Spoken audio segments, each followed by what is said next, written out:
छठ महापर्व के दौरान प्रकृति की पूजा की जाती है, इसलिए लोग बांस के सूप, मिट्टी के चूल्हे, मौसमी फल और सब्जियों का इस्तेमाल करते हैं। हालांकि पिछले 10 वर्षों में पर्व के दौरान काफी बदलाव देखने को मिला है। अब लोग अपनी सुविधा के अनुसार गैस और लोहे के चूल्हे पर भी प्रसाद बनाते हैं। जहां पहले बांस के सूप से अर्घ दिया जाता था, अब उसकी जगह पीतल के सूप ने ले ली है। पहले लोग नदी किनारे से मिट्टी लाकर खुद चूल्हे बनाते थे, लेकिन अब बाजार में रेडीमेड चूल्हे बिकने लगे हैं। चूल्हे के लिए मिट्टी हम लोग गंगा जी से मंगाते हैं, जो इसका दाम पड़ जाता है एक टेलर का 1500 से 1600-1700 रुपए पड़ जाता है। गंगा जी से ही आता है हम लोग का मिट्टी। और एक चूल्हे को तैयार करने में कितना वक्त लगता है? एक चूल्हे को तैयार करने में इसका प्रोसेस है, पहले एक बार इसका पट्टी बनता है, फिर उसको सूखेगा तो फिर जाके शाम में फिनिशिंग होता है। तो ये प्रोसेस में जाता है।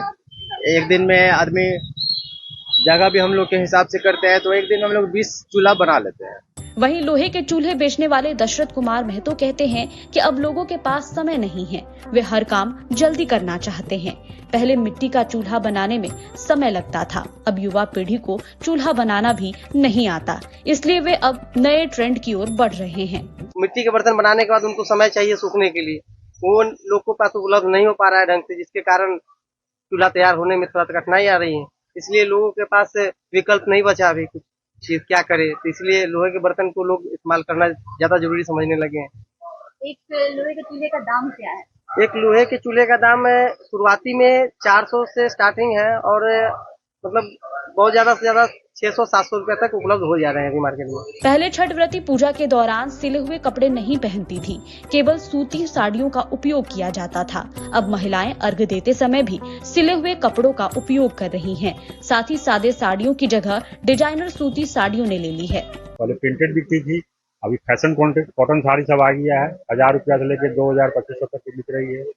अब पहले कॉटन साड़ी में मोटा कपड़ा बिकता था, क्योंकि पहले लेडी लोग ब्लाउज यूज नहीं करती, लेकिन अब जो कॉटन साड़ी बिकती है साथ में लोग ब्लाउज भी पहनती है। छठ व्रती रेणु सिंह कहती हैं कि पूजा करने का तरीका आज भी वही है जो पहले हुआ करता था, लेकिन अब इसमें इस्तेमाल होने वाली चीजों में बदलाव जरूर आया है।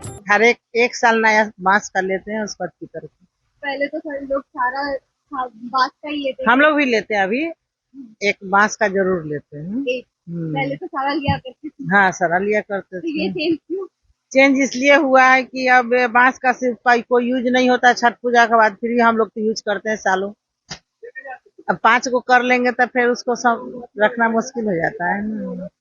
हर एक साल हम लोग के घर में अभी 16-17 रख है, जिसमें कि 10 बांस का रहता है। लोग अब छठ पूजा में भी नफा नुकसान देखने लगे हैं। एक बार पीतल के बर्तन और लोहे का चूल्हा खरीद लेने के बाद वे 5-6 साल तक दोबारा इन चीजों को खरीदने से बच जाते हैं। वहीं छठ घाट पर होने वाली भीड़ से बचने के लिए लोग अब अपने घरों की छतों पर अर्घ दे रहे हैं। पटना से दैनिक भास्कर की रिपोर्ट।